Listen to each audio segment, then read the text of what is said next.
بسم اللہ الرحمن الرحیم۔ السلام علیکم، میری آپ سے بھی التجا ہے کہ ایک مرتبہ درود ابراہیمی پڑھ لیجیے گا۔ بسم اللہ الرحمن الرحیم۔ اللہم صلی علی محمد وعلی آل محمد کما صلیت علی ابراہیم وعلی آل ابراہیم انک حمید مجید۔ اللہم بارک علی محمد وعلی آل محمد کما بارکت علی ابراہیم وعلی آل ابراہیم انک حمید مجید۔ بسم اللہ الرحمن الرحیم۔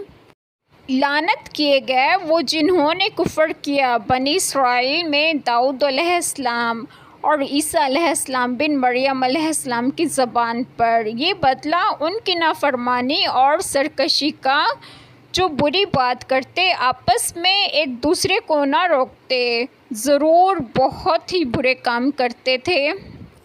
بسم اللہ الرحمن الرحیم۔ آج جو بات میں آپ لوگوں سے ڈسکس کروں گی وہ یہ ہے کہ اس پہلی آیت کریمہ میں ہے کہ لعنت کیے گئے وہ جنہوں نے کفر کیا بنی اسرائیل میں حضرت داؤد علیہ السلام اور حضرت عیسیٰ علیہ السلام بن مریم علیہ السلام کی زبان پر۔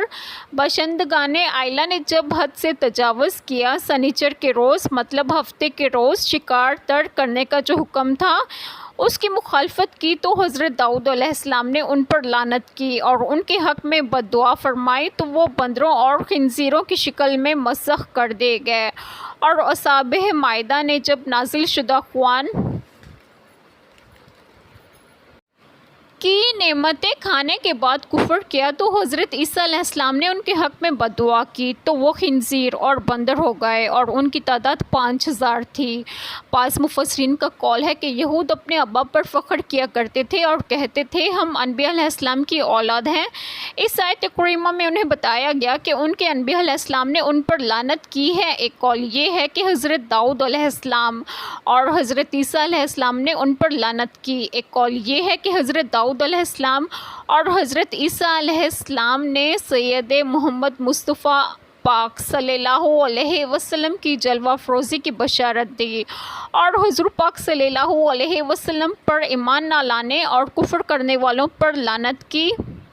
یہ لعنت اور بدلہ ان کی نافرمانی اور سرکشی کا جو بری بات کرتے تھے، اس میں لعنت کے معنی اللہ تعالیٰ کی رحمت اور بھلائی سے دوری ہے، اور اس سے اگلی آیت کریمہ میں ہے کہ آپس میں ایک دوسرے کو نہ روکتے، ضرور بہت ہی برے کام کرتے تھے۔ مسئلہ اس آیت کریمہ سے ثابت ہوا کہ نہی المنکر یعنی برائی سے لوگوں کو روکنا واجب ہے اور بدی کو منع کرنے سے باز رہنا سخت گناہ ہے۔ ترمذی کی حدیث مبارکہ میں ہے کہ جب بنی اسرائیل گناہوں میں مبتلا ہوئے تو ان کے علماء نے اول تو انہیں منع کیا، جب وہ باز نہ آئے تو پھر وہ علماء بھی ان سے مل گئے اور کھانے پینے اٹھنے بیٹھنے میں ان کے ساتھ شامل ہو گئے۔ ان کے اس عصیان و تعدی کا یہ نتیجہ ہوا کہ اللہ تعالیٰ نے حضرت داؤد علیہ السلام اور حضرت عیسیٰ علیہ السلام کی زبان سے ان پر لعنت اتاری۔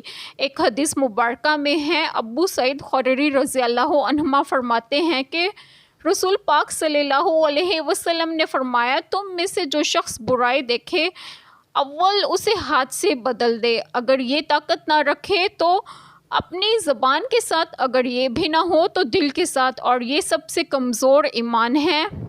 ایک اور جگہ بیان ہے، حذیفہ بن یمان رضی اللہ عنہما بیان کرتے ہیں کہ رسول اللہ صلی اللہ علیہ وسلم نے فرمایا، اس ذات کی قسم جس کے ہاتھ میں میری جان ہے، تم ضرور نیکی کا حکم دو گے اور برائی سے منع کرو گے، یا پھر قریب ہے کہ اللہ تعالیٰ تم پر اپنے ہاں سے عذاب بھیجے، پھر تم اس سے دعا کرو گے تو وہ تمہاری دعا قبول نہیں کرے گا۔ ایک چھوٹی سی دعا جو میں کروں گی کہ اللہ تعالیٰ ہم سب کے تمام گناہوں کو معاف فرمائے اور ہمیں صراط مستقیم کی راہ پر گامزن کریں، اور آپ سب کی تمام جائز دعائیں قبول فرمائیں، اور جو لوگ بے اولاد ہیں انہیں ایک اور صالحین اولاد عطا فرمائیں، اور جو لوگ بیمار ہیں انہیں بھی صحت و تندرستگی عطا فرمائیں، اور آپ سب کو آپ کے گھروں میں خوش و خرم رکھیں اور صحت و تندرستگی بھی دیں۔ آمین۔ جزاک اللہ خیر۔